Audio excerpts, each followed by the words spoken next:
दोस्तों, आज मैं आपको एक मजेदार और इमोशनल एपिसोड की कहानी सुनाने वाली हूँ। द एटिपिकल फैमिली सीजन 1 का 7वां एपिसोड। अगर छठा एपिसोड नहीं देखा है तो टेंशन मत लो, लिंक डिस्क्रिप्शन में है। चलो शुरू करते हैं। एक गहरी सांस भरकर कहानी की शुरुआत होती है। गजू शादी के सीन में लौटते खुद को देखा जैसे वह 2 हिस्सों में बंट गया हो, एक वर्तमान में और दूसरा अतीत में। वहां दाहा भी थी। उसने मुस्कुराते हुए उससे कहा, यह मेरे लिए खुशी का पल है, इसे हमेशा के लिए याद रखूंगा। लेकिन दाहा की आंखों में एक रहस्य छुपा था। उसने धीरे से कहा, गजू तुम यहाँ नहीं हो। यह सुनकर गजू असमंजस में पड़ गया और फिर वह पल टूट गया। गजू वहां से चला गया, पीछे एक अनसुलझी गुत्थी छोड़कर। दूसरी ओर गजू की फैमिली में निराशा और नाराजगी का माहौल था। डोंगी ने अपनी माँ से तीखे लहजे में कहा, अगर आपको पता था कि यह सब बेकार जाएगा तो हमें पहले क्यों नहीं बताया? मनम ने शांत स्वर में जवाब दिया, कुछ भी बदलने वाला नहीं था। जो होना था वह हो गया। डोंगी की आवाज में गुस्सा और निराशा घुली हुई थी। उसने कहा, हमने महंगे गहने खरीदे और वह दाह हमारी शादी की ड्रेस भी ले गई। अब इसका क्या फायदा? लेकिन मनम ने उसे सांत्वना देने की कोशिश की। यह सब भले ही गलत हुआ हो, लेकिन हमें आगे बढ़ना होगा। फिर कहानी ने एक नया मोड़ लिया। गजू के पास कुछ ऐसी ताकत थी जिससे वह अतीत में जा सकता था, लेकिन इसके बावजूद वह खुद को असहाय महसूस कर रहा था। दाह के साथ हुई पिछली बातचीत उसके दिमाग में गूंज रही थी। यह सब झूठ था गजू, तुमने मेरी जान बचाई थी, लेकिन मैं सिर्फ तुम्हारी तरह दिखने वाले को याद कर रही थी। दाह ने उसे कठोरता से कहा था। गजू ने अपने कमरे में शादी के दस्तावेज फाड़ने की कोशिश की, लेकिन उसके हाथ रुक गए। उसकी आंखों में दर्द और पछतावा साफ झलक रहा था। उसी पल दाह और लंग की बातचीत ने एक और रहस्य खोल दिया। लंग ने गुस्से में कहा, तुमने सब गड़बड़ कर दी, हमें पहले से सब पता होना चाहिए था। इसलिए दाह ने एक निराशाजनक मुस्कान के साथ जवाब दिया, अगर तुम्हें मुझे बचाने का मौका मिलता है तो अब मत बचाना, मुझे मेरे हाल पर छोड़ दो। दूसरी तरफ डोंगी ने एक सूटकेस में कुछ ऐसा पाया जिसने सभी को हैरान कर दिया। फैमिली की रिंग। उसने इसे देखकर कहा, यह वही है जिसकी हमें तलाश थी। मनम ने वह रिंग पहन ली और अतीत के खंडहरों में झांकते हुए सोचने लगी कि कैसे यह सब परिवार के बीच इतनी उलझनें पैदा कर रहा था। कहानी धीरे धीरे और गहरी होती चली गई। इना, जो अपनी माँ की यादों में खोई हुई थी, अतीत और वर्तमान के बीच झूल रही थी। उसने अपनी माँ को वादा करते हुए सुना था, हम एक सुंदर घर में जाएंगे इना। लेकिन उस वादे के पीछे छिपे दर्द और टूटे सपने ने उसकी आंखों में आंसू ला दिए। स्कूल में जब हरिम और उसके दोस्त उससे बात करने आए तो ईना ने अपने भीतर की आवाज सुनी। हरिम के विचार उसकी आत्मा को छलनी कर रहे थे। दूर रहो, मैं तुम्हारे साथ नहीं रह सकती। यह सुनकर ईना तिलमिला गई। उसने अपनी हिम्मत जुटाई और वहां से निकल गई, लेकिन उसके चश्मे के बिना दुनिया धुंधली लग रही थी। अचानक सड़क पर वह एक कार के सामने आ गई, लेकिन एक अजनबी ने उसे बचा लिया। उसकी आंखों में झांकते हुए उसने उसकी सोच को पढ़ा। वह क्षण जैसे ठहर गया था। बारिश की हल्की बूंदों से सजी वह सुबह जैसे हर किसी के भीतर छिपे तूफानों की झलक दे रही थी। ड्राइवर अपनी किस्मत को कोस रहा था। आज का दिन ही खराब है, उसने बुदबुदाते हुए कहा। सड़क किनारे गिरी हुई इना की घबराई हुई सांसें और आसपास इकट्ठा लोगों के चेहरे, सब कुछ एक पल के लिए थम गया। हर कोई उससे पूछ रहा था, क्या तुम ठीक हो? लेकिन ईना की डरी हुई आंखें आसपास की भीड़ से ज्यादा उनके विचारों को पढ़ने में उलझी हुई थीं। उसी समय सुनु अपने घर में बेचैन होकर स्कूल में फोन कर रहा था। ईना कहाँ है? उसका सवाल हवा में गूंज रहा था। स्कूल से जवाब आया, वह लापता है। यह सुनकर सुनु के चेहरे पर चिंता की लकीरें गहरी हो गईं। उसने मनम को ढूंढा, लेकिन वह अपने सपनों में खोई हुई थी। उसने उसे बाहर जाने को कह दिया। गजू, जो इस समय अतीत में खो गया था, वहां एक ऐसा दृश्य देख रहा था जिसने उसे गहराई तक झकझोर दिया। उसने खुद से कहा, क्या हम उस समय खुश थे? लेकिन यह सब झूठ है। जब वह वापस नहीं लौटा, सुनु ने उसके रूम में उसकी तलाश शुरू की। गजू ने सुनु से कहा, मुझे नहीं पता, जब भी मैं आंखें बंद करता हूं मैं अतीत में चला जाता हूं। सुनु ने गंभीर होकर जवाब दिया, जब तुम यहां नहीं थे तब इना लापता हो गई थी। दूसरी तरफ ईना टैक्सी लेकर सोना के पास पहुंची। लंग, जो उसे देख रही थी, उसकी ओर बढ़ते हुए पूछा, क्या हुआ? लेकिन ईना अपनी नजरें बचाते हुए चुपचाप अंदर चली गई। लंग ने उसे कुछ खाने को दिया, लेकिन वह हिचकिचा रही थी।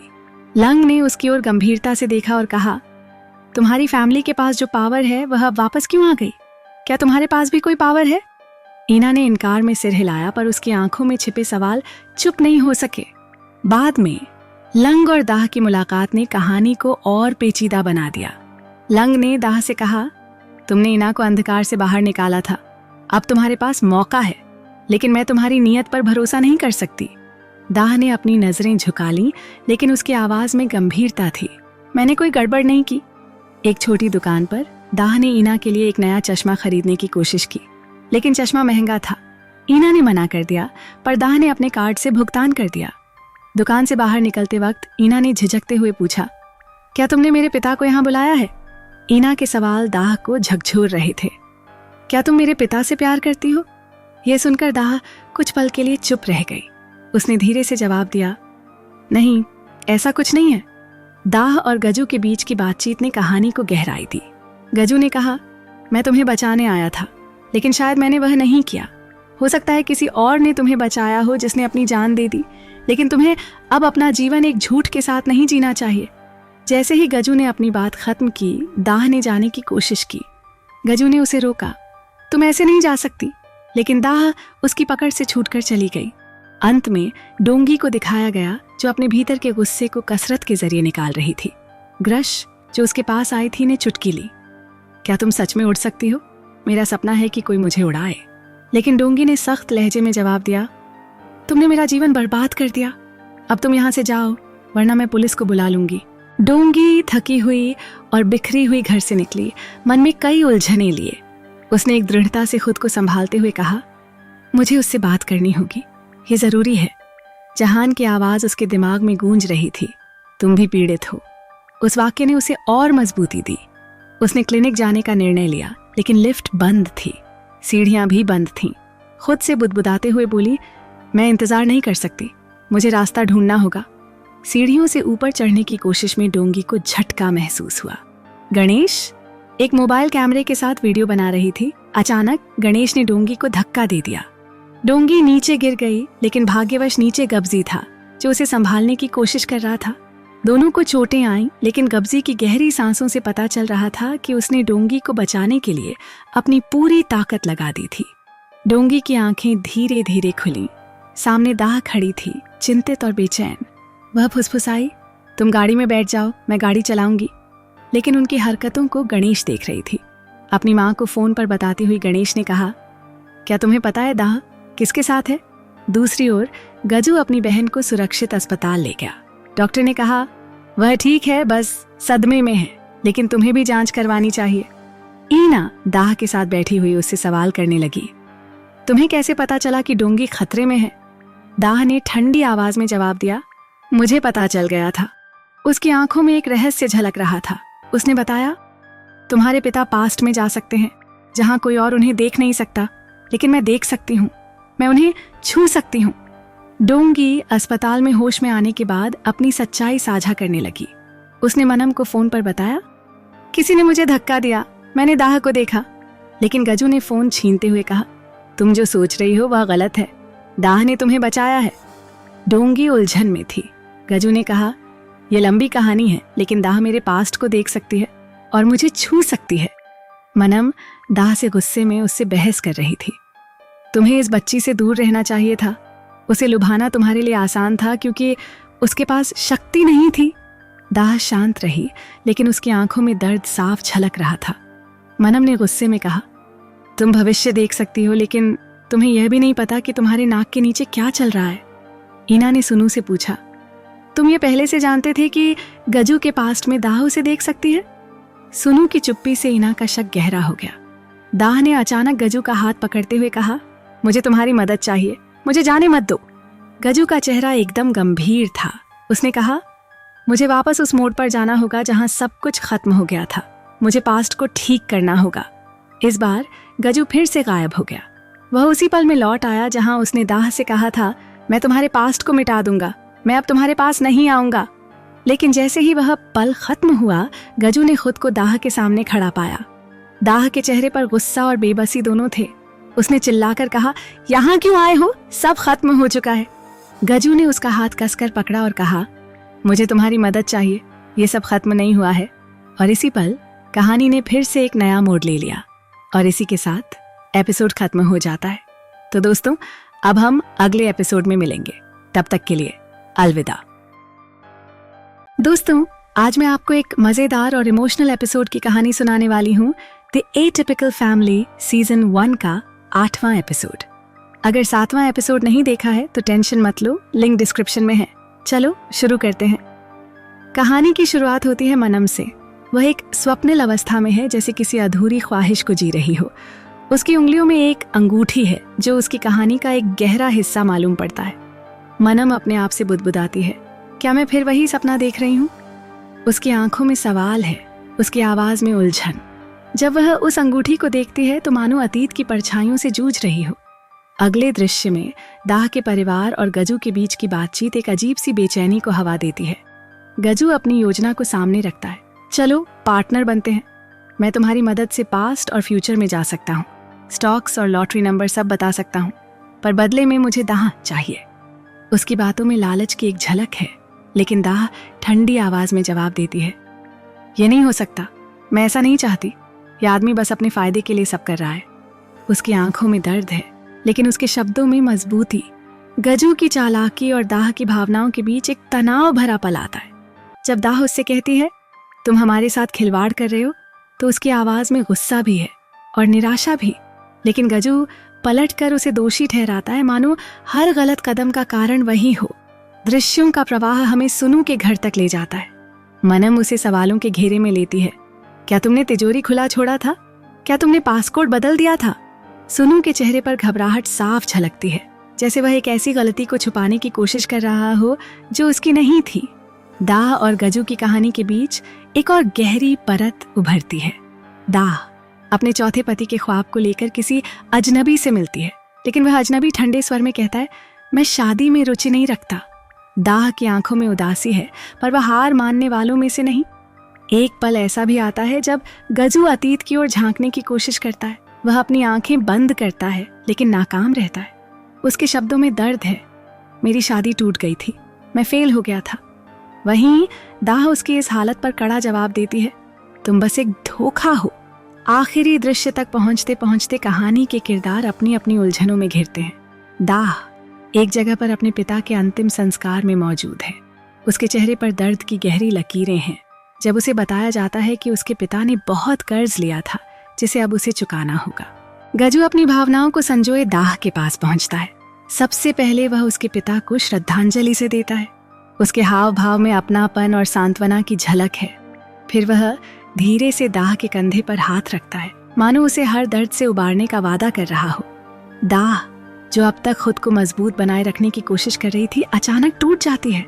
उसकी आवाज कांप उठती है, तुम कौन हो? और अगले ही पल उसकी आंखों से आंसुओं की धार बहने लगती है। वह अपने पिता की यादों में खो जाती है, जैसे कि वह अपनी खोई हुई दुनिया को पुकार रही हो। सीन बदलता है और अब दाह गोल्ड प्लेस में है। वहां उसकी मुलाकात गरे से होती है, जो उससे पूछती है, क्या तुमने गजू के साथ अच्छा समय बिताया? दाह के चेहरे पर हल्की सी उदासी और दृढ़ता है। वह जवाब देती है, मैं किसी को अपना चौथा पति बनाने के लिए गई थी, मुझे आगे बढ़ना होगा। उसकी आवाज में खुद को साबित करने की एक जिद और दिल के कोने में एक टीस महसूस होती है। गणेश अपनी माँ से पूछता है, क्या तुम दाह पर विश्वास करती हो? क्या वह कुछ भी करने में सक्षम है? इन सवालों के साथ वह भी उलझन में है, जैसे कि अपने अंदर की सच्चाई खोज रहा हो। इसी बीच एक हल्का लेकिन अप्रत्याशित मोड़ आता है। सुनू, जो बार में किसी लड़की के साथ डांस कर रहा होता है, अचानक मुसीबत में घिर जाता है। लड़की का पति उसे पकड़ लेता है और गुस्से में सवाल करता है, तुम मेरी पत्नी के साथ ये सब क्यों कर रहे हो? सुनू के चेहरे पर घबराहट है। वह खुद को बचाने की कोशिश करता है, यह गलत फहमी है, हम सिर्फ दोस्त हैं। लेकिन मामला बिगड़ता जाता है और सुनू को अपनी गलती सुधारने के लिए पैसे देने की पेशकश करनी पड़ती है। डोंगी और ग्रेश के बीच भी कुछ तनावपूर्ण क्षण आते हैं। डोंगी उसे पकड़ लेती है और उसकी आंखों में गुस्से और नाराजगी का सैलाब उमड़ पड़ता है। लेकिन जब ग्रेश माफी मांगती है तो डोंगी धीरे धीरे उसे छोड़ देती है। एक और दृश्य में दाह अपने चौथे पति को ढूंढने के लिए तैयार हो रही होती है। वह गजू से साथ चलने को कहती है और इस सफर में उनके साथ अयंता भी जुड़ जाता है। उनके बीच हल्की फुल्की बातें होती हैं, लेकिन गजू का ध्यान पूरी तरह से दाह पर है। वह उसके लिए बर्फ लाने की योजना बनाता है क्योंकि उसे पता है कि यह दाह को खुश कर सकता है। बर्फ लाते वक्त उसकी मासूमियत और जिद भरी कोशिशें दिखाती हैं कि उसके इरादे साफ हैं। गजू दाह के लिए बर्फ लाकर उसे थमाता है। दाह उसे देखती है और एक पल के लिए भावनाओं से भर उठती है। उसकी आंखों में यादें तैरने लगती हैं और वह अपने अतीत में खो जाती है। बर्फ को चखते हुए वह रोने लगती है, मानो यह पल उसके लिए किसी अधूरे ख्वाब को पूरा करने जैसा हो। इसी बीच दाह का पास्ट भी खुलता है। वह एक शॉप में चोरी करती दिखाई देती है। एक बूढ़ी महिला उससे टकराती है और अपनी कहानी साझा करती है। वह दाह को बर्फ खाने को देती है जो कि गजू ने उसके लिए लाया था। बर्फ का वह स्वाद उसके अतीत की कड़वाहट को कुछ देर के लिए भूलने का जरिया बन जाता है। आखिरकार गजू दाह को लॉटरी नंबर देता है और कहता है, तुम आज एक टिकट खरीद लेना। जब दाह लॉटरी जीत जाती है तो वह स्तब्ध रह जाती है। उसकी आंखों में खुशी और अविश्वास के मिले जुले भाव हैं। गजू उसकी ओर देखता है और मुस्कुराते हुए कहता है, यह सिर्फ बिजनेस है। लेकिन उसकी मुस्कान में छुपी भावनाएं कुछ और ही कहानी बयां करती हैं। दोपहर की हलचल के बीच वह तेज कदमों से काम पर जा रहा था। तभी उसने अचानक एक चमचमाती गाड़ी देखी और ठहर गया। गाड़ी उसे जैसे किसी बीते समय की याद दिला रही थी। उसके भीतर कुछ खटपट सी हुई। अतीत के दरवाजे खुले और दाह का चेहरा उसके ख्यालों में आ गया। वह पल जब दाह एक मशहूर सेलिब्रिटी हुआ करती थी उसके दिमाग में साफ उभर आया। इसी बीच गणेश अपने भीतर की सुगंध से मानो अतीत को महसूस कर रहा था। यह वही खुशबू है, उसने बुदबुदाया, जो दाह के वक्त थी। वह दाह की यादों में डूबता गया। उसे वही व्यंजन परोसा गया जो कभी दाह के साथ उसने खाया था। हर निवाला उसके भीतर पुरानी यादों को फिर से जिंदा कर रहा था। डोंगी अचानक उसके सामने आ गई। मैं तुम्हारे बारे में सोच रहा था, उसने कहा, मानो उसे देखकर सारी बातें अचानक होंठों पर आ गई हों। डोंगी की निगाहें ग्रेश की ओर घूमी। उसने इशारा किया और एक गहरी सांस ली। मुझे तुमसे कुछ जरूरी बात करनी है, उसने कहा। विषय एक पुराने मैरिज कॉन्ट्रैक्ट से जुड़ा था। क्या वह अब भी वैलिड है? डोंगी ने हिचकते हुए हामी भरी। अगले दिन डोंगी जिम में खुद से जूझ रही थी। मैं कब तक ऐसी रहूंगी? उसने बुदबुदाते हुए वजन उठाया। ग्रेश पास खड़ी थी और उसे देखकर मुस्कुराई। इतनी मेहनत मत करो, खुद को चोट पहुंचा लोगी, उसने कहा। डोंगी थकी हारी लेट गई। ग्रेश ने ठंडे वातावरण की शिकायत करते हुए कहा, हमें कहीं और चलना चाहिए। कुछ समय बाद गोल्ड प्लेस में डोंगी को ड्रिंक दी गई। तुम शादी में उठ क्यों नहीं पाई थी? उसे छेड़ा गया। डोंगी ने मुस्कुराते हुए जवाब दिया, मोटी हो गई हूं। गणेश ने उसकी बात को मजाक में लेते हुए कहा, मैं तुम्हारी मदद करूंगा, फिर तुम शादी कर लेना और हम उस बिल्डिंग को बांट लेंगे। डोंगी ने हल्के अंदाज में जवाब दिया, ठीक है, लेकिन तुम्हें मैं पसंद नहीं करती। इसी बीच एक और नाटकीय मोड़ आया। एक लड़की फोन में चैट कर रही थी जब अचानक दूसरी लड़की उसे टकराकर गिरा देती है। फोन टूट जाता है। तुमने मेरा फोन तोड़ दिया, उसने गुस्से से कहा। दूसरी लड़की हंसती है। क्या किसी ने कुछ कहा है? तुमने कुछ नहीं सुना? तभी ता वहां पहुंचता है, स्थिति को संभालने की कोशिश करता है, लेकिन माहौल में हल्का तनाव बना रहता है। रात में दाह और मनम गाड़ी में बैठे थे। मनम ने दाह को गाड़ी की चाबी थमाई।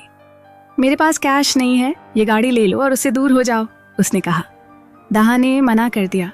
उसकी आवाज में दृढ़ता और थोड़ी वेदना थी। मुझे गाड़ी नहीं चाहिए, मुझे बस इतना बताओ कि मेरी माँ से कौन मिल रहा है और क्या डील कर रहा है। मनम ने उसे शांत किया। तुम जानती हो कि वह मेरी बात नहीं मानेगा। दाह ने मनम को लॉटरी टिकट दी। यह 2.3 बिलियन वन का है। मैंने गत से नंबर लिया और जीत गई। इसे ले लो और गवेज को मुझसे दूर रखो। उसकी आवाज में एक अजीब सा दर्द छुपा हुआ था। वह चली गई, अपनी छवि पीछे छोड़कर। उधर सुनु घर में था। उसने अपने लॉकर की जांच की, लेकिन वह खाली था। फोन पर कोई धमकी दे रहा था, मुझे पैसे चाहिए, नहीं तो मैं तुम्हारी पत्नी को सब कुछ बता दूंगा। सुनु ने समय मांगा और फिर मनम के पास गया। वह सो रही थी। उसने उसका लॉटरी टिकट चुराने की कोशिश की, लेकिन गजू अचानक वहां आ गया। गजू के सवालों के बीच रिंग का जिक्र हुआ। यह रिंग दाह को उस व्यक्ति ने दी थी जिसने उसकी जान बचाई थी, गजू ने कहा। उसकी आवाज में संदेह और खोज की भावना थी। दाह ने धीरे से हामी भरी। मुझे उसका चेहरा याद नहीं। वहां धुआं था, सब कुछ धुंधला था, लेकिन उसने मुझे रिंग पहना दी थी। अतीत के दृश्यों में स्टोरेज रूम में आग लगी हुई थी। गजू ने दाह को बचाया और रिंग पहनाई। मलबा गिरा और सब कुछ धुंध में खो गया। मनम ने अचानक सपना देखा और जाग गई। वह चिल्लाई। उसी वक्त गजू ने दाह से कहा, मैं सब साफ कर दूंगा। मुझे लगता है मुझे तुम्हें बचाना होगा। और इसी के साथ एपिसोड खत्म हो जाता है। तो दोस्तों, अब हम अगले एपिसोड में मिलेंगे। तब तक के लिए अलविदा। दोस्तों, आज मैं आपको एक मजेदार और इमोशनल एपिसोड की कहानी सुनाने वाली हूँ। द एटिपिकल फैमिली सीजन 1 का 9वां एपिसोड। अगर 8वां एपिसोड नहीं देखा है तो टेंशन मत लो, लिंक डिस्क्रिप्शन में है। चलो शुरू करते हैं। कहानी की शुरुआत एक गहरी बेचैनी से होती है। मनम सपने में आग के लपटों के बीच घिरी दिखती हैं, जहां एक छोटी सी जगह पर दाह और गुजू फंसे हुए हैं। मलबे ने उन्हें घेर लिया था और मनम बेतहाशा चिल्ला रही थी। पास खड़ा गुजू मनम की चीखें सुनकर उनकी ओर दौड़ता है। उसकी आंखों में चिंता और डर के भाव साफ झलकते हैं। मनम उसे बताती हैं कि उन्होंने एक अजीब सपना देखा है, एक सपना जो दाह और आग से जुड़ा है। गुजू थोड़ा ठहर कर मनम को याद दिलाता है कि वह सपना 13 साल पुराना है, जब स्कूल में भयानक आग लगी थी। वह मनम को एक रिंग दिखाता है, जिसे देखकर मनम हैरान रह जाती है। ये वही रिंग है जो दाह ने चुराई थी, मनम कहती है। लेकिन गुजू दृढ़ता से कहता है, नहीं, दाह ने कुछ नहीं चुराया। ये रिंग तो पहले से ही हमारी तिजोरी में थी। इस बातचीत में छिपे दर्द और गलतफहमी के बीच गुजू अतीत के उस भयावह दिन को याद करता है जब उसने दाह को आग से बचाया था। उसकी आवाज में आत्मविश्वास झलकता है जब वह कहता है, इस बार भी मैं उसे बचा लूंगा। मेरा अतीत ही मेरा भविष्य है। गुजू अपने कमरे में अकेले बैठा रिंग्स को ध्यान से देख रहा था। उसकी आंखों में बीते समय की यादें तैरने लगीं। वह पल जब उसने दाह को आग से बचाने के लिए अपनी जान जोखिम में डाली थी। ये रिंग हमारी फैमिली की धरोहर है, उसने दाह से कहा था। दूसरी ओर मनम भी अकेले अपने कमरे में थी, अपने अतीत की कड़वी यादों में खोई हुई। 13 साल पहले की उस रात ने उन्हें आज तक झकझोर रखा था। उधर दाह की शादी टूट चुकी थी, लेकिन वह और गुजू अभी भी एक दूसरे का सहारा बने हुए थे। हमारा परिवार फिर से मजबूत होगा, मनम बुदबुदाएं, लेकिन उनके चेहरे पर चिंता की रेखाएं साफ दिख रही थीं। तभी लॉटरी टिकट का जिक्र आया। वह टिकट कहाँ है? मनम बुदबुदाती हैं और उनकी आंखों में उम्मीद और उलझन के भाव साफ दिखते हैं। अगले दृश्य में सुनू एक अजनबी से मिलता है जो उसे लॉटरी टिकट देता है। जब वह घर लौटता है तो ईना उसके फोन में कुछ तस्वीरें देखती हैं। तस्वीरों में कुछ ऐसा था जिसने इनको बेचैन कर दिया। गुस्से में वह फोन को दूर फेंक देती है। इसी दौरान सुनू सच बताने की कोशिश करता है। वो तस्वीरें मुझे ब्लैकमेल करने के लिए भेजी गई थीं, वह कहता है। लेकिन ईना का गुस्सा कम होने का नाम नहीं ले रहा था। तुमने मेरी पीठ पीछे ये सब किया? उसकी आवाज कांप रही थी और आंखों में आंसू तैर रहे थे। सुनू ने सफाई दी, मैंने तुम्हें और परिवार को बचाने के लिए ये कदम उठाया था, लेकिन ईना के शब्दों में दर्द छलक रहा था। तुमने मेरे भरोसे को तोड़ा है। दोनों के बीच की खाई इतनी बढ़ चुकी थी कि सुनू ने अपना सामान पैक किया और घर छोड़ने का फैसला किया। जब वह घर से बाहर निकला तो ईना उसे रोकने की कोशिश करती है। कहाँ जा रहे हो? उसने पूछा। लेकिन सुनू ने चुपचाप अपना चश्मा पहना और कहा, बस एक ट्रिप पर जा रहा हूं। उसकी आवाज में उदासी थी जो उसके अंदर की टूटन को बयां कर रही थी। दूसरी ओर दाह और गुजू के बीच गहरी बातचीत हो रही थी। दाह ने अपनी मां की साजिशों का जिक्र किया और गुजू से कहा, तुम मुझे बचाने की कोशिश कर रहे हो, लेकिन इससे तुम्हारे परिवार पर खतरा मंडरा रहा है। उसने गुजू को 13 साल पुराने उस रहस्य के बारे में भी बताया। जिसने मुझे बचाया था वो तुम नहीं थे। उसकी गर्दन पर एक लाल निशान था जो तुम्हारे पास नहीं है। यह सुनकर गुजू हक्का बक्का रह गया। वह घर की ओर भागता है, लेकिन वहां सब कुछ खाली लगता है। हर कोने में सन्नाटा पसरा था। अगले दृश्य में हम देखते हैं कि मनम और डोंगी के बीच का तनाव अपने चरम पर है। मनम के चेहरे पर गुस्सा और बेबसी की झलक थी जब उसने डोंगी पर आरोप लगाया, तुमने पहले डोमी को धोखा दिया था, वो भी ग्रेश के साथ मिलकर। डोंगी हैरानी से जवाब देती है, मैं ग्रेश को जानती भी नहीं। लेकिन थोड़ी ही देर में उसका स्वर बदलता है। हाँ, वह मेरे क्लिनिक में 2-3 बार आई थी। मनम के गुस्से और डोंगी की बातों के बीच घर में रिश्तों की कड़वाहट खुलकर सामने आने लगी। आजकल मुझे हर तरफ से धोखा मिल रहा है, घर के अंदर से भी और बाहर से भी। मनम की आवाज कांप रही थी, जैसे वह अपनी टूटन को जबरदस्ती दबाने की कोशिश कर रही हो। इस पर नाराज डोंगी उसे बाहर जाने को कहती है और खुद को संभालने के लिए अपनी माँ से बात करने लगती है। डोंगी अपनी माँ से नाराज होकर कहती है, ये सब आपकी वजह से हुआ है। मेरे पिता ने अपने सारे सपने छोड़ दिए थे ताकि आपकी ख्वाहिशें पूरी हो सकें, और आपने मुझसे भी वही करवाया। आपने मुझसे कहा था कि शादी कर लूं, बच्चे पैदा करूं और परिवार की विरासत को आगे बढ़ाऊं, लेकिन आपने अपने वादे पूरे नहीं किए। अब मैं अपने तरीके से अपने सपनों को पूरा करूंगी। उसका स्वर दृढ़ था, मानो वह अपने अंदर की सारी नाराजगी निकाल रही हो। अगले दृश्य में गजू अपने पिता के कमरे में कुछ दस्तावेज खंगाल रहा था। वहीं मनम रेस्टोरेंट से बाहर निकल रही थी जब उसे एक आदमी देखता है। वह आदमी उसकी ओर बढ़ता है, लेकिन उसकी आवाज और हाव भाव में असमंजस था। मनम ने उस आदमी की ओर एक अजीब सी निगाह डाली और जल्दी से वहां से निकल गई। कहानी तब और गहराई पकड़ती है जब गजू अपने पिता के कमरे में कुछ खोजने की कोशिश करता है। उसे वहां एक कार्ड मिलता है, एक डिस्को का कार्ड। ये उसे कुछ नया सोचने पर मजबूर करता है। स्कूल में इना का संघर्ष स्पष्ट रूप से दिखाया गया। बच्चों के बीच वह एक अजनबी की तरह महसूस कर रही थी। क्या तुम किसी गैंगस्टर के साथ रहती हो? बच्चों के तानों ने इना को और भी परेशान कर दिया। उसका चश्मा टूट चुका था और वह खुद को और कमजोर महसूस कर रही थी, लेकिन सुनू ने उसकी मदद की और बच्चों को डांटा। उसका मजाक उड़ाना बंद करो। सुनू के शब्दों में सच्ची दोस्ती झलक रही थी। गजू, जो पहले से ही इना को लेकर परेशान था, को पता चलता है कि इना स्कूल से बिना अनुमति के गायब हो गई है। उसका चश्मा टूट चुका था और उसका फोन पहले ही तोड़ दिया गया था। क्या उसे धमकाया जा रहा है? गजू के मन में डर और चिंता के भाव उभर आए। दूसरी ओर दाह अपनी माँ से भिड़ रही थी। गजू ने मुझे पैसे दिए थे ताकि मैं आपका कर्ज चुका सकूं, दाह ने दृढ़ता से कहा। लेकिन उसकी माँ के शब्द कठोर थे। तो तुमने ऐसा क्यों नहीं किया? दाह की आवाज में दर्द साफ झलक रहा था। मैंने ये सब इसलिए किया क्योंकि आपकी बेटी पहले ही मर चुकी थी। मैंने सोचा आप मुझे बेटी मानेंगी, लेकिन अगर आप ऐसा नहीं चाहती तो मैं आपको माँ कहना भी बंद कर दूंगी। घर के तनावपूर्ण माहौल के बीच गजू इना के टूटे फोन को देखकर और चिंतित हो गया। तभी दाह ने उससे कहा, तुम्हें समय में पीछे जाकर देखना चाहिए, शायद वह वहीं हो। लेकिन गजू ने इनकार कर दिया। मैं नहीं जा सकता, उस वक्त तुम मेरे साथ नहीं थी।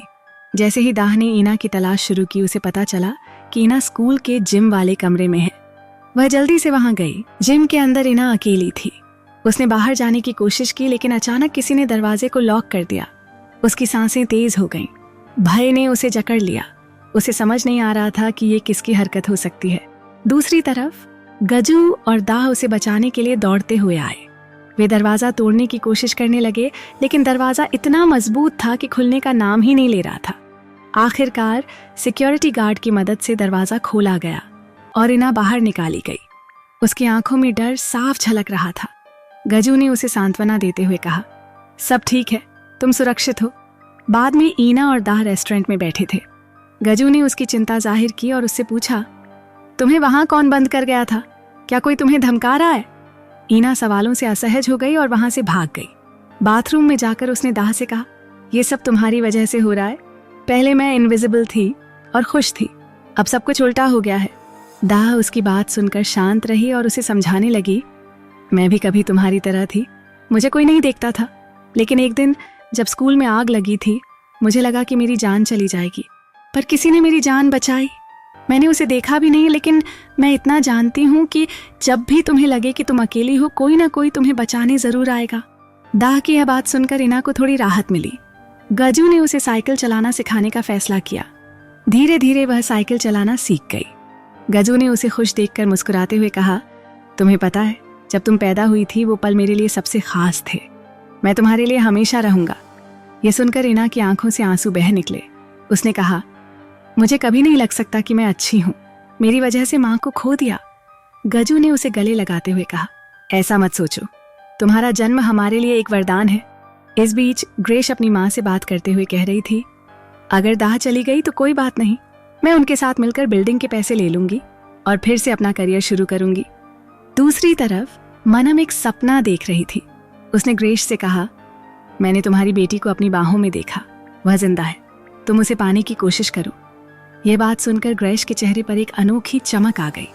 एपिसोड के अंत में गजू ने दाह को एक अंगूठी पहनाई और कहा, यह वही रिंग है जो मैंने 13 साल पहले तुम्हें पहनाई थी, और यह दूसरी रिंग मैं तुम्हें भविष्य में पहनाऊंगा। इस भावुक पल में गजू ने दाह को चूमा और इसी के साथ एपिसोड खत्म हो जाता है। तो दोस्तों, अब हम अगले एपिसोड में मिलेंगे। तब तक के लिए अलविदा। दोस्तों, आज मैं आपको एक मजेदार और इमोशनल एपिसोड की कहानी सुनाने वाली हूँ, द एटिपिकल फैमिली सीजन 1 का 10वां एपिसोड। अगर 9वां एपिसोड नहीं देखा है तो टेंशन मत लो, लिंक डिस्क्रिप्शन में है। चलो शुरू करते हैं। गहरी रात का सन्नाटा था और कार की खिड़कियों से गुजरती रोशनी माहौल को और रहस्यमय बना रही थी। दाह और गजू साथ में गाड़ी चला रहे थे। अभी वे एक फिल्म देखकर लौट रहे थे और उस फिल्म की कहानी पर चर्चा कर रहे थे। उनके विचार आपस में टकरा रहे थे और हल्की फुल्की बहस में बदल चुके थे। गजू ने अपने फोन पर कुछ देखने की कोशिश की, लेकिन दाह ने उसे छेड़ते हुए कहा, तुम तो उसके सबसे बड़े फैन हो, तुम्हें खुद जाकर फिर से देखना चाहिए। गजू ने हंसते हुए कहा, ठीक है, मैं जा रहा हूँ। समय जैसे थम सा गया था। अगले ही पल गजू अचानक गायब हो गया और वह खुद को अतीत में पाता है। तभी वह लौटकर वापस वर्तमान में आता है, लेकिन दहशत का मंजर उसका इंतजार कर रहा था।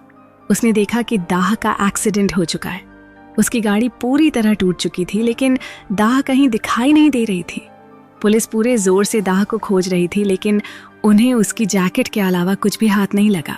और आखिरकार उसे समझ आता है कि चाहे कुछ हो जाए, वो फ्यूचर नहीं बदल सकता। इससे पहले की कहानी में जब गजू दाह को घर लेकर आया था, माहौल में एक अलग ही गर्मजोशी थी। घर में सुनू, मनम और इना उनका स्वागत कर रहे थे। सभी साथ में खाने की योजना बना रहे थे। सुनू ने मुस्कुराते हुए कहा, तुम मुझे सुनू कह सकती हो। दाह ने भी मुस्कुराकर हामी भर दी। यह पल सुखद था, लेकिन जैसे हर खुशी के पीछे कोई ना कोई दुख छिपा होता है, वैसे ही इस हंसी के पीछे भी अंधेरे की परछाई थी। गजू ने खाना छोड़कर दाह की तरफ देखा और कहा, तुम क्यों नहीं खा रही हो? दाह ने उसकी बात को टालते हुए कहा, मुझे खुशी है कि अब मैं घर पर वापस आ गई हूँ। ये मेरा सपना था, लेकिन यह सब इतना आसान नहीं है। दाह की आंखों में एक पुरानी याद की गहराई थी जो बार बार उसे सताती थी। मनम ने दाह को समझाते हुए कहा, हमारे पास समय कम है, हमें गजू को खुश रखना होगा। जो कुछ भी वह चाहता है उसे करने देना होगा। लेकिन दाह ने गहरी उदासी से कहा, मैं ये नहीं कर सकती, मैं उसकी जिंदगी बर्बाद कर दूंगी, वह मेरी वजह से मरने वाला है। मनम ने आंखों में आंसू भरकर कहा, मैं जानती हूं और शायद मैं भी तुम्हें अपने घर में नहीं देखना चाहती, लेकिन मेरे पास कोई विकल्प नहीं है। मैं तुमसे विनती करती हूं, कृपया इसे स्वीकार करो। अतीत और वर्तमान की इन कहानियों ने सबको झकझोर दिया था। स्कूल में भी माहौल अजीब था। इना पर आरोप लग रहे थे कि उसने किसी को धोखा दिया, लेकिन वह अपने निर्दोष होने का दावा कर रही थी। उसकी आंखों में बेबसी साफ झलक रही थी। बच्चों की बातचीत, टीचर के सवाल और इना की खामोशी ने इस हिस्से को और गहराई दी। गजू और उसके पिता के बीच की बातचीत भी दिल को छू लेने वाली थी। गजू ने कहा, हमें नई शुरुआत करनी चाहिए, मैं आप और माँ का साथ दूंगा। लेकिन हर किसी के दिल में गहरे छुपे डर ने इस संवाद को बोझिल बना दिया। मनम ने सुझाव दिया कि गजू को विदेश भेज देना चाहिए, लेकिन यह भी समाधान नहीं लग रहा था। सुनू का दिल दर्द से भर उठा था। उसने अपनी माँ से कहा, आपने मेरी जिंदगी बर्बाद कर दी और अब गजू के साथ भी ऐसा ही कर रही हैं। ये सब आपकी गलती है। उसकी आंखों से बहते आंसू उसकी तकलीफ को बयां कर रहे थे। दाह और गजू ने साइकिल चलाने के दौरान कुछ हल्के पल बिताए, लेकिन खुशी के ये पल भी जल्द ही उदासी में बदल गए। गजू ने दाह से कहा, चलो हम शादी कर लेते हैं। दाह ने उसे शांत करते हुए कहा, पहले तुम्हारी बहन की शादी हो जाए, फिर इस पर सोचेंगे। जब सुनू और ग्रश टेबल पर आमने सामने बैठे खाना खा रहे थे, माहौल में हल्की बातचीत का संगीत गूंज रहा था, लेकिन शब्दों के पीछे छिपा दर्द महसूस किया जा सकता था। ग्रह ने सुनू से धीमे स्वर में कहा, दाह तुम्हारे घर पर कैसी है? उससे अच्छा बर्ताव करना, वो बहुत मुश्किल समय से गुजर रही है। सुनू ने सिर हिलाते हुए हामी भरी, लेकिन ग्रश ने जोड़ा, असल समस्या तो मेरी माँ है, वो कभी दाह को जाने नहीं देगी। उसी रात इना अपने कमरे में सोने की तैयारी कर रही थी। तभी गजू भागता हुआ आया और हाँफते हुए बोला, मेरे कमरे में पानी टपक रहा है, मैं वहां नहीं सो सकता। वह चुपके से दाह के पास लेट गया और बिस्तर की आरामदायकता को महसूस करते हुए मुस्कुराया। ये बिस्तर तो बहुत कंफर्टेबल है, उसने कहा। दाह ने हैरानी से उसकी तरफ देखा और पूछा, तुम ये सब क्यों कर रहे हो? गजू ने उसकी बात टालते हुए कहा, वैसे भी हम एक परिवार बनते जा रहे हैं। वह मुस्कुराया और अपना सिर दाह के हाथ पर रख दिया। क्या मेरा सिर भारी है? अभी के लिए अपना हाथ उधार दो। जब मैं तुम्हें अतीत में बचाकर यहाँ वापस आऊंगा, तब मैं तुम्हारा हाथ उधार ले लूंगा। दाह कुछ नहीं बोली, लेकिन उसकी आंखों में हल्की चमक और चिंता की परछाई एक साथ दिखी। उसने विषय बदलते हुए पूछा, क्या हमें एक साथ ट्रिप पर जाना चाहिए? गजू उत्साहित हो गया। हाँ, यह एक शानदार विचार है। अगले दिन दाह और गजू ने ट्रिप पर जाने का फैसला किया। रास्ते में बारिश हो रही थी और गजू ने ड्राइविंग करने की जिद की, लेकिन दाह ने ठहराव भरे स्वर में कहा, बारिश में मुझे गाड़ी चलाना पसंद है, लेकिन मुझे ठंड लग रही है। गजू ने झट से अपनी जैकेट उतारी और उसे दाह को पहनने में मदद की। दाह ने मुस्कुराते हुए कहा, ये वही जैकेट है जिसे तुमने मेरे लिए खरीदा था, और याद है तुमने इसे खरीदते वक्त ब्लाउज फाड़ दिया था। गजू थोड़ा झेंप गया और बोला, मैंने ऐसा नहीं किया था। दाह ने हंसते हुए जवाब दिया, जाकर देख सकते हो। गजू ने अतीत में जाकर देखा। वहां उसकी खुद की मुस्कान उसकी यादों को सच साबित कर रही थी। वह लौटकर दाह के पास आया और सिर झुकाकर बोला, तुम सही थी, मैं मुस्कुरा रहा था। दोनों ने इस पर हंसते हुए बातचीत शुरू की, लेकिन जैसे जैसे समय बीता हालात गंभीर होते गए। बारिश ने रास्ता फिसलन भरा बना दिया था और फिर वही हुआ जिसका डर था। गाड़ी का संतुलन बिगड़ा और एक दुर्घटना हो गई। घटनास्थल पर एम्बुलेंस और पुलिस की चहल पहल के बीच गजू ने खुद को टूटते हुए महसूस किया। दाह की खोज पानी में की जा रही थी। उसकी जैकेट मिली, लेकिन दाह का कोई सुराग नहीं था। गजू अकेले अपने कमरे में जैकेट को देखता रहा। दर्द और पछतावे के बीच उसने शराब का सहारा लिया। तभी सुनू वहां आया, उसके लिए खाना लेकर। उसने गजू से कहा, तुम फिर से पीने लगे हो? गजू ने जवाब दिया, मुझे लगा था कि इस बार सब ठीक होगा, लेकिन मैं गलत था। उसकी आंखों में न केवल दाह के लिए दर्द था, बल्कि अपनी विफलताओं का बोझ भी था। सुनू, मनम और बाकी लोग उसे देख रहे थे। सुनू ने अपनी माँ से कहा, आपने पहले मेरी जिंदगी बर्बाद कर दी और अब गजू के साथ भी ऐसा ही कर रही है। उसकी आवाज में गुस्सा और दर्द दोनों थे। मनम ने गजू को शांत करने की कोशिश की। उसने समझाया, हमें अतीत को पीछे छोड़कर वर्तमान में जीना होगा। पास्ट में जाकर चीजों को बदलने की कोशिश मत करो। लेकिन गजू के लिए यह आसान नहीं था। उसके दिल में यह यकीन था कि दाह अभी भी जीवित है। सुनू ने उसे समझाने की कोशिश की, अगर तुम कार को ढूंढ भी लोगे तो क्या बदल जाएगा? कुछ भी नहीं। लेकिन गजू ने गहरी सांस लेते हुए कहा, मेरी माँ ने सपना देखा था कि मैंने दाह को बचा लिया था। मैं इसे सच करना चाहता हूँ। उसकी आंखों में अडिग विश्वास और दर्द साफ झलक रहा था। वह अतीत में लौटा और इस बार उसने दाह को देखा। वह मुस्कुरा रही थी, खेल रही थी। गजू को लगा शायद इस बार चीजें बदल सकती हैं। गजू दाह का पीछा कर रहा था, दिल में बेचैनी और दिमाग में सवाल, क्योंकि हर बार वह करीब आकर भी उसे रोक नहीं पा रहा था। वक्त की धारा ने उन्हें अलग अलग दिशाओं में बहा दिया था। फिर अचानक कहानी किसी और समय रेखा में जा पहुंची। दाह और बाकी सब लोग एक दुकान में खरीदारी कर रहे थे। गजू बाहर खड़ा भीतर आने की कोशिश कर रहा था, लेकिन उसकी आवाजें दाह तक पहुंच ही नहीं रही थीं। दाह की आंखें कहीं और थीं, शायद किसी और भावनात्मक बोझ में उलझी हुई। गजू को देखे बिना ही वह आगे बढ़ गई। इसी समय प्रेजेंट टाइमलाइन में कोई अपनी बात कह रहा था, पुराने दिनों की याद दिला रहा था। उसने उस समय की बात की जब सब दुकान में थे। वह अपनी भावनाओं में उलझा हुआ था, जैसे कोई पुराना घाव फिर से हरा हो गया हो। फिर समय ने एक और छलांग लगाई। गजू एक ऐसी स्मृति में जा पहुंचा जहां वह और दाह एक बिस्तर पर साथ सो रहे थे। उसने धीरे से दाह को पुकारा। दाह के आंसू देखकर वह खुद को रोक नहीं सका। उसने उससे पूछा, तुम क्यों रो रही हो? दाह ने हल्की सी सिसकी लेते हुए कहा, तुमने मुझे अपना हाथ उधार देने के लिए कहा था। गजू ने सब सच बता दिया। तुम स्ट्रीट पर मत जाना दाह, गाड़ी मत चलाना। अगर तुमने ऐसा किया तो गाड़ी फिसल जाएगी और एक भयानक एक्सीडेंट होगा। मुझसे वादा करो कि तुम ऐसा नहीं करोगी। उसकी आंखों में सच्चाई और दर्द झलक रहा था। दाह ने वादा कर दिया, लेकिन गजू के दिल में शांति नहीं थी। वापस वर्तमान में लौटकर गजू ने इना से कहा, मैंने उसे सब कुछ बता दिया है, लेकिन क्या यह सब बदलने के लिए काफी होगा? इस बीच नावा एक पुराने आर्टिकल को देख रही थी, लेकिन उसमें कोई बदलाव नहीं हुआ। जैसे समय ने अपने पंख समेट लिए हों, जैसे वह अपनी जगह पर ठहर गया हो। दाह के बारे में और जानने की कोशिश में सबकी भावनाएं और गहरी हो गईं।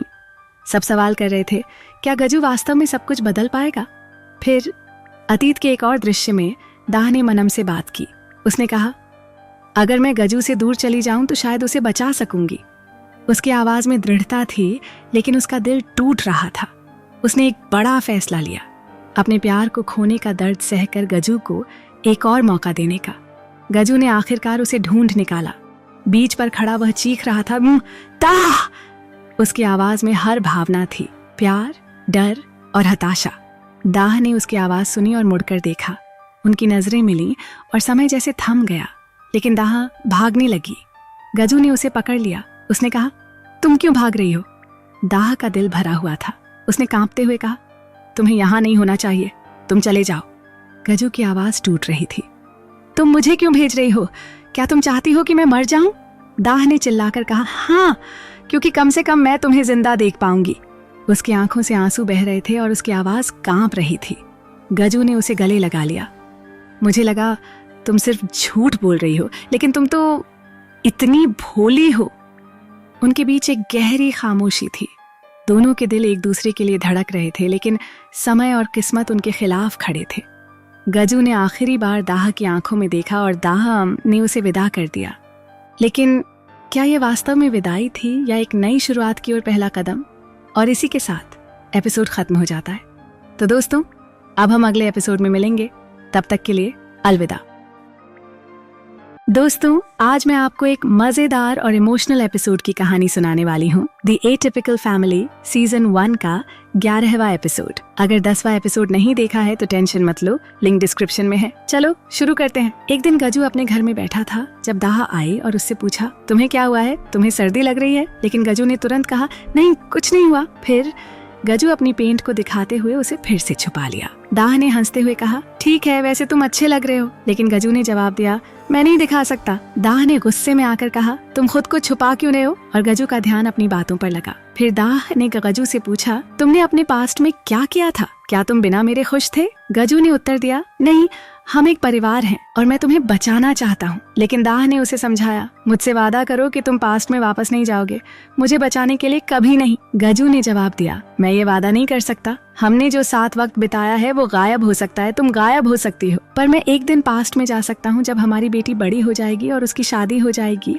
या फिर जब मैं 100 साल का हो जाऊं। लेकिन दाह ने कहा, मैं तुम्हें कहीं नहीं जाने दूंगी। इसके बाद दोनों एक दूसरे को किस करते हैं। अगले दिन गजू और मनम एक साथ बैठे थे जब गजू बाहर किसी से कॉल कर रहा था। मनम ने गजू से कहा, मुझे बताओ, दाह क्यों मुझसे दूर भाग रही है? गजू ने समझाया, वह मुझे बचाने के लिए ऐसा कर रही है ताकि मैं पास्ट में ना जा सकूं। मनम ने गजू से और सवाल किया, क्या तुम विस्तार से बता सकते हो? गजू ने बताया, 13 साल पहले दाह के स्कूल में आग लग गई थी और मैंने उसे बचाया था। हालांकि मैं अभी तक अपने साथ ये नहीं कर पाया। मैं उसे बचाने के लिए अपनी जान जोखिम में डाल दूंगा। इसके बाद दाह ने देखा कि गजू वहाँ नहीं था, तो वह बाहर निकली और गजू को देखा। गजू ने कहा, मैं सिर्फ सोने के लिए गया था। फिर दोनों सैंडविच खाते हुए आपस में बातचीत करने लगे। गजू ने कहा, देखो, वह बहुत सुंदर है। लेकिन फिर हंसते हुए कहा, मैं सैंडविच की बात कर रहा था। दाह चुपचाप उसकी गर्दन की ओर देख रही थी। गजू ने उसे टोका, क्या हुआ? मेरी गर्दन की ओर क्यों देख रही हो? दाह ने कहा, कुछ नहीं, तुम चिंता मत करो। फिर गजू ने एक आदमी से कहा, क्या घर पर सभी लोग जानते हैं कि मैं मरने वाला हूँ? आदमी ने कहा, हाँ, सभी को पता है, लेकिन इना को नहीं। कुछ समय बाद गजू दाह को लेकर घर आता है जहाँ सब लोग उनका इंतजार कर रहे होते हैं। गजू इना से पूछता है, इना, तुम कहाँ हो? फिर गजू इना के पास जाता है और इना अपने पिता से कहती है,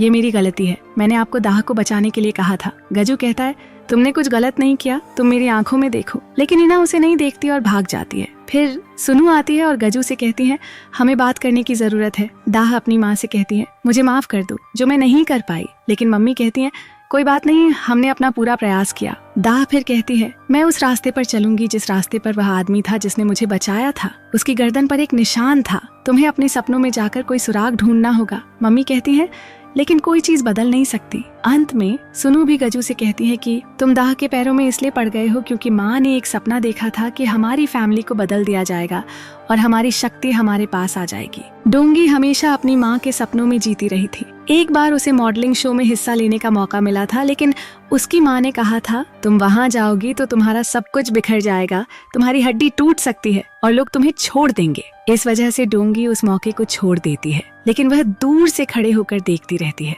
जो हील्स उसे लाने के लिए आए थे वो किसी और मॉडल ने पहन ली थी और उसे चोट लग गई थी। उसकी माँ कभी भी नहीं चाहती थी कि डोंगी सुर्खियों में रहे, इसलिए उसने सब कुछ छोड़ दिया और बस घर की जिम्मेदारियां संभालने लगी। वह डोंगी से कहती है, तुम ऐसा मत करना, अपने सपनों को अपने ऊपर हावी मत होने दो और तुम भविष्य को बदल सकती हो। वहीं मनम भी दाह से बात करती है। वह कहती है, डोंगी दुखी होने वाली है, वह जान से धोखा खा सकती है और उसकी लड़ाई एक मेले से होगी। मैंने यह सब अपने सपने में देखा था। मनम सलाह देती है कि दाह को डोंगी को सब बताना चाहिए, लेकिन दाह कहती है, मैं नहीं कर सकती। मैंने पहले ही डोंगी के सपनों को तोड़ा है और मैं इस बार भी उसके रास्ते में नहीं आ सकती। वह सिर्फ शादी करना चाहती है। बाद में मनम इना से बात करती है और इना कहती है, मैं इस घर में अब साफ हूँ। मेरी वजह से मेरी माँ मर गई और अब मेरे पिता मरने वाले हैं। मुझे किसी को नहीं देखना है। दाह इना के पास आती है और उसे आराम देती है। कहती है, मैं इस सब को तोड़ दूंगी।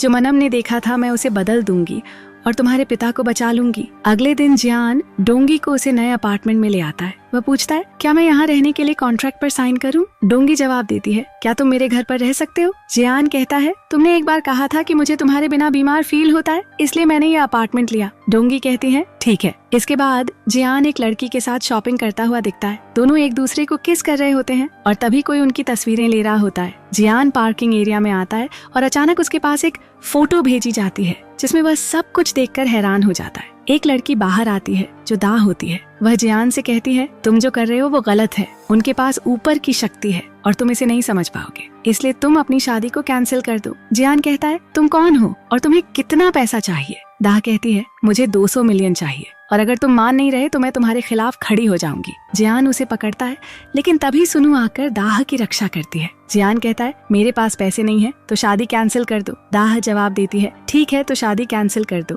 बाद में दाह अपने अंकल से बात करती है और कहती है, क्या तुम मुझसे काम निकालने आए हो? क्या मेरी माँ ने तुम्हें भेजा है? वह कहती है, तुम्हें मेरी माँ के लिए काम करना चाहिए। शायद माँ को पता चल गया कि दोनों ने मिलकर मुझे धोखा दिया था। फिर सुनु कहती है, क्या तुम गजू को बचाने के लिए इतनी दूर जा रही हो? दाह कहती है, मैं जो कर रही हूँ वह सही है। उसी समय सुनु लोगों से बात कर रही होती है और उन्हें बताती है कि दाह सिर्फ गजू को बचाने की कोशिश कर रही है। कुछ समय बाद लंग को भेजा जाता है कि वह ग्रेस को लेकर आए। वहीं गजू इना के पास आता है, लेकिन इना सोने का नाटक कर रही होती है। गजू फिर डोंगी के पास जाता है जहां वह खाना खा रही होती है। डोंगी कहती है, तुम यहाँ क्यों आए हो? मैं अब उठ भी नहीं पा रही हूँ और मैं पहले जैसी सुंदर नहीं हूँ। गजू कहता है, मुझे नहीं लगता कि तुम पहले जैसी सुंदर नहीं हो। तुम स्कूल टाइम में भी बहुत सुंदर थी।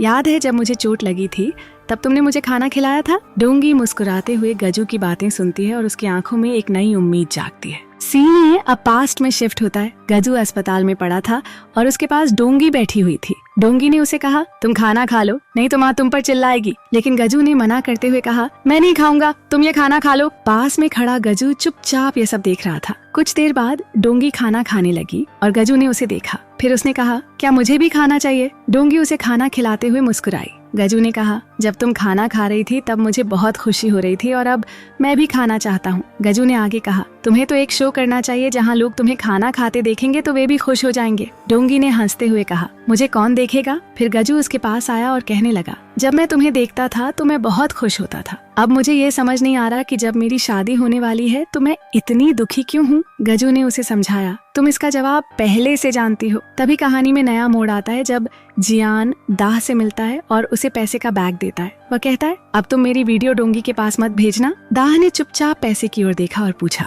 ये पैसे कहाँ से लाए हो? जियान ने उत्तर दिया, तुम्हें इससे कोई मतलब नहीं है। इसके बाद जियान वहाँ से चला गया, लेकिन तभी दाह के पास ग्रेस आई और कहा, तुम अभी तक जीवित हो, तुम्हें देखकर अच्छा लगा। दाह ने पूछा, क्या माँ ने तुम्हें भेजा है? तभी जियान होटल में एक लड़की के साथ दिखता है और लड़की कहती है, कल तुम्हारी शादी है तो आज रात हम साथ रह सकते हैं। जियान ने उसे नजरअंदाज कर दिया और तभी डोंगी होटल में आई थी, साथ में ग्रेस भी थी। जियान ने देखा और कहा, मैं तुम्हारा ही इंतजार कर रहा था। डोंगी ने कहा, मैंने तुम्हें क्लिनिक के लिए जो पैसे दिए थे वो वापस दो। लेकिन जियान ने मना कर दिया। तभी दाह आई और कहने लगी, पैसा यहाँ है, मैंने पहले ही ले लिया था। जियान ने पैसे को वापस लेने के लिए ग्रेस के पास जाने की कोशिश की, लेकिन ग्रेस ने पैसे फेंक दिए। वह फिर से पैसे लेकर भागने लगी, लेकिन जियान ने उसे पकड़ लिया और पैसे छीन लिए। ग्रेस नीचे गिरने लगी और दाह ने यह सब देखा। अचानक कुछ फ्लैशबैक में दाह को पुराने पल याद आने लगे। वह अपने आप से कहने लगी, यह खुशी के आंसू थे, ये लड़ाई नहीं थी। डोंगी भी रो रही थी और दाह से कह रही थी, अब मैं उड़ पा रही हूँ, जो सपना मैंने देखा था वह पूरा हो गया है।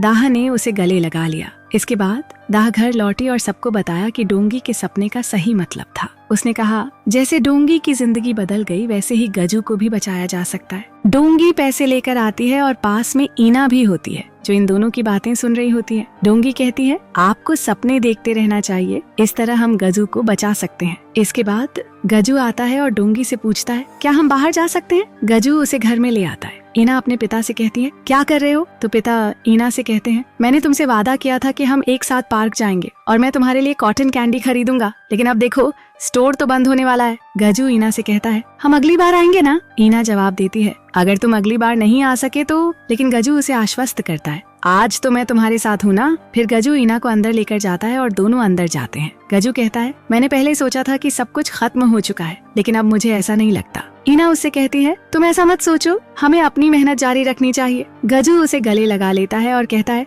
हम अगली बार यहाँ आएंगे और दाह को भी साथ लेकर आएंगे। इसी दौरान दाह घर से बाहर आती है और डस्टबिन में कूड़ा डाल रही होती है। तभी दाह अपनी माँ से मिलती है। लंगी दाह से कहती है, मैं तुमसे बाद में मिलूंगी, मेरे पास एक गेस्ट आया है। दाह पूछती है, कौन है? और फिर दाह अपनी माँ के साथ आती है। वह देखती है कि मनम भी वहाँ है। दाह मनम से पूछती है, तुम यहाँ अकेले क्यों आई हो? मनम जवाब देती है, कोई बात नहीं, तुम्हारी माँ अकेले में कुछ कहना चाहती होगी। लंगी मनम से कहती है, तुम मुझसे क्या बात करना चाहती हो? मनम बाद में उसे 2 बिलियन की लॉटरी टिकट देती है जो गजू के पास थी। वह कहती है, तुमसे कहा था कि गजू और दाह की शादी हो जाएगी तो मुझे उपहार के रूप में कुछ देना चाहिए था। उस समय मेरे पास कुछ नहीं था, लेकिन अब मैं तुम्हें ये दे रही हूँ। इसी समय जियान भी गाड़ी में बैठा सोच रहा था, पैसा कहाँ से लाऊं? और फिर ताकर कहता है, तुम्हें पैसे चाहिए जिनमें कम ब्याज हो? ताजियान को एक आदमी के पास ले जाता है और डॉक्यूमेंट्स पर साइन करवा लेता है। इसके बाद गणेश दाई से मिलती है और कहती है, माँ ने मुझे यहाँ भेजा है ताकि मैं तुम्हारी मदद कर सकूं। अब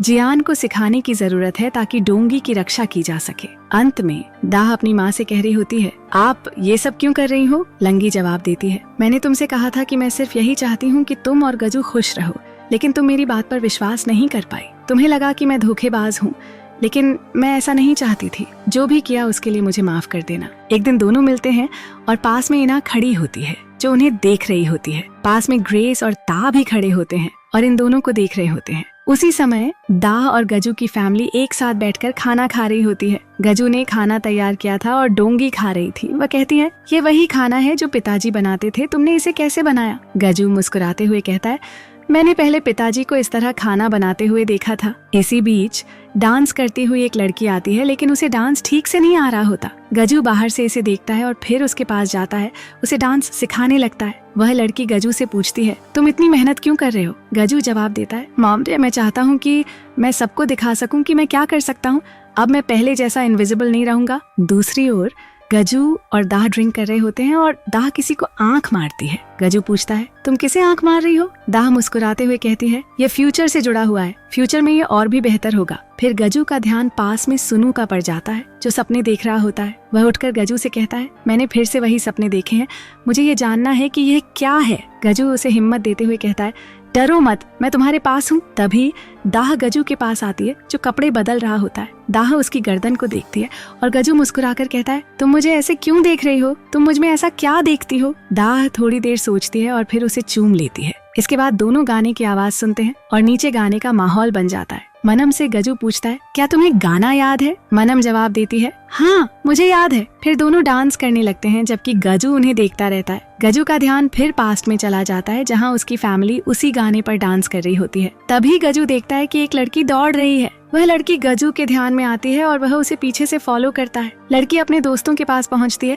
जो उसे कह रहे होते हैं, तुमसे साइकिल नहीं चलेगी, तुमसे यह नहीं होगा। गजू को समझ में आता है कि यह लड़की दाह है। फिर वह उसके पास जाता है और उसकी मदद करता है। दाह खुश होकर साइकिल चलाने लगती है और उसके दोस्त हैरान होकर उसे देख रहे होते हैं। तभी गजू को एक पेड़ की डाली गर्दन पर लग जाती है। वर्तमान में दाह गजू से कह रही होती है, नीचे आकर खाना खा लो। गजू भी नीचे आता है, लेकिन उसे आईने में अपनी गर्दन पर वही निशान दिखाई देता है जिसके बारे में दाह ने बताया था। गजू तुरंत उस निशान को छिपा लेता है और अपनी फैमिली के पास पहुंचता है जहां वे सब खाना खा रहे होते हैं। और इसी के साथ एपिसोड खत्म हो जाता है। तो दोस्तों, अब हम अगले एपिसोड में मिलेंगे। तब तक के लिए अलविदा।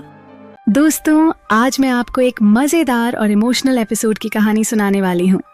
द एटिपिकल फैमिली सीजन 1 का 12वां एपिसोड। अगर 11वां एपिसोड नहीं देखा है तो टेंशन मत लो, लिंक डिस्क्रिप्शन में है। चलो शुरू करते हैं। कहानी शुरू होती है एक क्लिनिक के दृश्य से। गजू डॉक्टर से अपनी गर्दन पर निशान दिखा रहा है। डॉक्टर उसे दवाई लेने की सलाह देती है, लेकिन गजू उसे मना करके वहां से चला जाता है। बाहर आते ही वह खुद से बड़बड़ाता है, ये सब बहुत जल्दी हो रहा है। तभी वह दाह को देखता है जो मुस्कुराते हुए उसकी ओर बढ़ रही है। गजू उसे देखकर चौंकता है और पूछता है, तुम यहाँ क्या कर रही हो? दाह हंसते हुए कहती है, तुम्हारी माँ ने सपना देखा था कि जब बारिश हो रही होगी तुम क्लिनिक से बाहर आओगे। मैंने सोचा इसे सच कर दूं और साथ में डेट पर भी चलें। गजू पहले झिझकता है लेकिन फिर वह दाह की बात मान लेता है और उनकी डेट आगे बढ़ती है। दूसरी तरफ स्कूल के कैफेटेरिया में हायरी अकेली बैठकर खाना खा रही है जबकि बाकी लड़कियां उसका मजाक उड़ा रही हैं। तभी ईना उसके पास आती है। ईना उससे कहती है, हायरी, हमें तुम्हारी ज़रूरत है, हमारे क्लब में आओ और डांस करो। मुझे पता है तुम स्कूल में प्रैक्टिस नहीं करती लेकिन घर पर ज़रूर करती हो। लेकिन हायरी साफ इनकार कर देती है और वहाँ से चली जाती है। दूसरे सीन में डोंगली जिम में वर्कआउट कर रही है। तभी ग्रेस उसके पास आती है और कहती है, मैं तुम्हारे लिए एक नया ट्रेनर लेकर आई हूँ। डोंगली उसे देखती है और पहचान लेती है कि यह वही शख्स है जिसे उसने पहले धोखा देते हुए देखा था। वह थोड़ा हिचकिचाती है लेकिन ट्रेनर को स्वीकार कर लेती है। डोंगली की कहानी यहीं खत्म नहीं होती। जिम में रनिंग करते हुए उसके पास जियान आता है।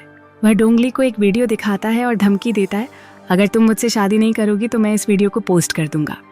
डोंगली बेखौफ जवाब देती है, जो करना है कर लो, तुम्हारी बात पर कोई विश्वास नहीं करेगा। इसके बाद जियान किसी से पैसे मांगता है लेकिन डोंगली उसे याद दिलाती है कि वह पैसे उसके नहीं हैं। जियान निराश होकर चला जाता है लेकिन रास्ते में अनजान लोग उसे रोकते हैं और उसका फोन छीनकर पानी में फेंक देते हैं। दूसरी तरफ मनम एक सपना देखती है और अचानक जाग जाती है। वह गजू को बताती है कि उसने 13 साल पहले के स्कूल की एक घटना देखी है जिसमें बच्चे डर के मारे स्कूल से भाग रहे थे। वह उस घटना की तह तक जाने का फैसला करती है। गजू मदद के लिए अपने फायर फाइटर दोस्त के पास जाता है और उससे रिपोर्ट देखने की अनुमति मांगता है। इसी बीच दाह घर पर खाना बना रही है और सुनू उसके पास आता है। वह उससे पूछती है, आपको कौन सी डिश पसंद है? मैं वही बनाना चाहती हूँ। सुनू मुस्कुराकर जवाब देता है, काफी समय बाद किसी ने मुझसे पूछा कि मुझे क्या पसंद है। दाह वादा करती है कि वह हर बार उससे उसकी पसंद पूछेगी। दूसरी तरफ डोंगी लगातार आने वाले मैसेजों से परेशान है। जियान उसे धमकी भरे लहजे में कहता है कि वह उसे एक्सपोज कर देगा। दाह डोंगी की हालत देखकर उससे पूछती है, ये कौन है? डोंगी कहती है, बस एक मैसेज है। इस बीच ईना भी रिम से मिलने के लिए मैसेज करती है। दाह ईना से पूछती है, क्या तुम कंपटीशन के लिए तैयार हो? गजू अपने परिवार के साथ बैठा है लेकिन उसके चेहरे पर बेचैनी साफ झलकती है। अगले दृश्य में दाह और गजू को सोते हुए दिखाया गया है। अचानक दाह जागती है और गजू की गर्दन पर निशान देखती है। वह गुस्से में उससे पूछती है, तुमने मुझे बताया क्यों नहीं? गजू उसे शांत करते हुए कहता है, आज का दिन बहुत महत्वपूर्ण है, हम इसे खराब नहीं कर सकते, कल सबको बता देंगे। दूसरी तरफ मनम अपने सपने से घबराकर जाग जाती है। वह सुनू से कहती है कि उसने एक अजीब सपना देखा है। डोंगी भी उनके पास आती है और मनम उससे कहती है, तुमने मेरे सपने में सबके सामने उठने की बात कही थी। डोंगी चौंक कर पूछती है, मैं ऐसा क्यों करूंगी? सुनू उसे शो में जाने से मना करता है लेकिन डोंगी कहती है, मैं जाऊंगी चाहे कुछ भी हो। डांस कंपटीशन का माहौल गर्म है। अलग अलग स्कूलों के बच्चे अपनी बारी का इंतजार कर रहे हैं। डोंगी, ईना और बाकी सभी प्रतियोगिता में अपनी जगह बना रहे हैं। गजू को अचानक फायर फाइटर का फोन आता है, रिपोर्ट मिल गई है, जल्दी आओ। गजू दाह से कहता है, मुझे जाना होगा, ये जरूरी है, तुम ईना के पास जाओ, वह नर्वस होगी। ईना थोड़ी नर्वस होती है लेकिन दाह उसे आश्वासन देती है कि उसके पिता जल्द ही लौट आएंगे। दूसरी तरफ गजू रिपोर्ट पढ़ता है। फायर फाइटर उससे कहता है, तुम हेजन के परिवार को पैसे दे रहे हो, तुम्हारा बेटा बड़ा हो गया है और काफी अच्छा कर रहा है। कहानी फिर से प्रतियोगिता की ओर लौटती है। सभी प्रतिभागी मंच पर पहुंच चुके हैं। ईना को मंच पर देखकर लोग बातें कर रहे हैं। वह घबराती है और कहती है, मैं डांस नहीं कर सकती। सुनू उसे प्रेरित करते हुए कहता है, सिर्फ मुझे देखो। ईना उसकी बात मानकर डांस शुरू करती है। डांस खत्म होने के बाद सभी सेल्फी लेने लगते हैं। ईना रिम से पूछती है, क्या तुम सेल्फी लोगी? रिम मना कर देती है लेकिन ईना फिर भी उसे साथ खींच लेती है। बाद में ईना दाह से कहती है, मैं चाहती हूँ कि तुम मेरी दोस्त बनो। दाह मुस्कुराकर जवाब देती है, हम हमेशा से दोस्त थे, हमारे बीच कोई राज नहीं होना चाहिए। ईना आखिरकार अपना सबसे बड़ा राज बताती है, मेरे पास एक खास ताकत है, मैं लोगों की आंखों में देखकर उनके विचार सुन सकती हूँ। दाह ये सुनकर चौंक जाती है लेकिन वह वादा करती है कि वह ईना का हर कदम पर साथ देगी। तभी हायरिंग आत्मविश्वास के साथ कहती है, मेरे पास एक ताकत है, लोग मुझे देखे बिना नहीं रह सकते। उसकी बातों पर हंसी का माहौल बनता है लेकिन ईना उसे माफ कर देती है और दोनों इस पर मुस्कुरा देती हैं। हायरिंग अपनी गलती स्वीकार करती है और कहती है, मैंने इतने दिन तुम्हें नजरअंदाज किया, मुझे माफ कर दो, तुम तो डर गई होगी। ईना उसे समझाती है, मैं बिल्कुल ठीक हूँ। इस बीच डोंगी को पता चलता है कि जियान ने एक बड़ी तैयारी की है और ये सब उसे प्रपोज करने के लिए किया गया है। दूसरी ओर दाह गजू को देखती है और कहती है, तुमने वही ड्रेस पहनी है जो तुमने तब पहनी थी जब भविष्य से आकर तुमने मुझे बताया था कि नाजीम को बंद कर दिया गया है। गजू उदास होकर कहता है, मैं भी आ रहा हूँ। जियान के हाथ में तेल का डिब्बा है और वह गुस्से में सब कुछ जलाने की बात करता है। डोंगी उसे रोकते हुए कहती है, तुम ऐसा नहीं कर सकते, तुम बहुत कायर हो। जियान तेल गिरा देता है लेकिन फिर डर जाता है। डोंगी शांत रहते हुए कहती है, तुम्हारे पास यह सब करने की हिम्मत नहीं है, अब यह जगह साफ करो। जियान शर्मिंदगी में सिर झुका लेता है और डोंगी वहां से चली जाती है। कहानी का अगला भाग और गंभीर हो जाता है। दाह गजू को रोकते हुए पूछती है, तुम कहाँ जा रहे हो? गजू झूठ बोलता है लेकिन दाह को उसकी बात पर यकीन नहीं होता। वह गजू के निशान देखकर घबरा जाती है और कहती है, तुम्हारे पास कितना समय बचा है, क्या तुम सच में जा रहे हो? गजू उसे भरोसा दिलाता है, मुझे इस निर्णय पर पछतावा नहीं है, ये मेरा फैसला है, तुम अपना ध्यान रखना। दोनों भावुक होकर एक दूसरे को गले लगाते हैं और विदा लेते हैं। इस बीच शो के दौरान गलती से आग लग जाती है, अफरा तफरी मच जाती है और लोग भागने लगते हैं। गजू अपनी जान जोखिम में डालकर दाह और अन्य लोगों को बचाने के लिए लौटता है। दाह ईना को ढूंढने की कोशिश करती है जो रास्ता खोजने के लिए गई थी। मलबे से बचाने के प्रयास में गजू दाह और ईना की रक्षा करता है। आखिरी दृश्यों में गजू मलबे को रोकने की कोशिश करता है और दाह से कहता है, यह वही सपना है जो मेरी माँ ने देखा था। दाह मना करती है, मैं तुम्हें छोड़कर नहीं जाऊंगी, लेकिन गजू उसे जाने के लिए कहता है। मलबा गिरने से पहले दाह और ईना सुरक्षित बाहर निकल जाते हैं। गजू मलबे के नीचे दब जाता है लेकिन उसके चेहरे पर संतोष की एक झलक होती है, जैसे उसने अपने परिवार को बचाकर अपनी भूमिका पूरी कर दी हो। यह कहानी एक भावनात्मक और रोमांचक मोड़ लेती है, जहां गजू एक अप्रत्याशित समय यात्रा में ईना के जन्म के क्षण में पहुंच जाता है। वह उस नवजात को देखकर मुस्कुराते हुए कहता है, यह बहुत प्यारी है, इसे इस दुनिया में लाने के लिए धन्यवाद। पास खड़ी सेन गजू की ओर मुस्कुराकर देखती है। यह एक सुखद पल होता है लेकिन जल्द ही कहानी में संकट आ जाता है। गजू वर्तमान में लौटता है और खुद से कहता है, मुझे दाह को बचाना होगा और कोई सुरक्षित रास्ता ढूंढना होगा। वह ऑक्सीजन सिलेंडर लेकर स्कूल में प्रवेश करता है। स्टोरेज रूम में वह दाह को ढूंढता है और उसे बाहर निकालने में सफल होता है। बाहर पहुंचकर वह एयर बैग की ओर इशारा करते हुए कहता है, तुम्हें यहाँ से कूदना होगा। दाह हिचकिचाते हुए कहती है, मैं अकेले नहीं जाऊंगी। गजू मुस्कुराता है और कहता है, तुम अकेले नहीं हो, मैं भी तुम्हारे साथ आऊंगा, हमारी कहानी यहीं खत्म नहीं होने वाली। गजू उसे दिलासा देने के लिए एक अंगूठी पहनाता है और कहता है, हमेशा इस पल को याद रखना। इसके बाद वह दाह को नीचे धकेलता है ताकि वह सुरक्षित पहुंच सके, लेकिन इसी दौरान एक विस्फोट हो जाता है। दूसरी ओर जियान को जेल में डाल दिया जाता है। कई साल बीत जाते हैं। दाह का अब एक बेटा है जिसका नाम नूरी है। एक दिन नूरी गेंद के साथ खेल रहा होता है। उसकी माँ दाह उससे पूछती है, ये गेंद तो कल खो गई थी, ये तुम्हारे पास कहाँ से आई? नूरी मासूमियत से जवाब देता है, मैं कल में गया था और इसे वापस ले आया। यह सुनकर दाह चौंक जाती है और उससे पूछती है, क्या तुम पास्ट में जाकर चीजें वापस ला सकते हो? नूरी समझने की कोशिश करता है और कहता है, पास्ट क्या होता है? दाह मुस्कुराते हुए समझाती है, जैसे तुम कल में गए थे वह पास्ट है। दाह अपने बेटे से कहती है, मैंने अतीत में एक बहुत कीमती चीज खो दी थी, क्या तुम उसे ला सकते हो? नूरी उत्सुकता से पूछता है, क्या चीज? दाह एक पुरानी फोटो निकाल कर दिखाती है। फोटो में गजू की तस्वीर होती है। नूरी फोटो देखकर हैरानी से कहता है, ये तो मेरे पिताजी हैं। नूरी अपनी माँ की इच्छा पूरी करने का वादा करता है। कुछ समय बाद वह पास्ट में जाता है और गजू को वापस ले आता है। गजू दाह की ओर देखकर मुस्कुराता है। दाह भावुक होकर कहती है, वेलकम बैक। दोनों की मुस्कान से यह एहसास होता है कि उनका परिवार फिर से पूरा हो गया है। और बस इसी के साथ ये ड्रामा पूरा हो जाता है।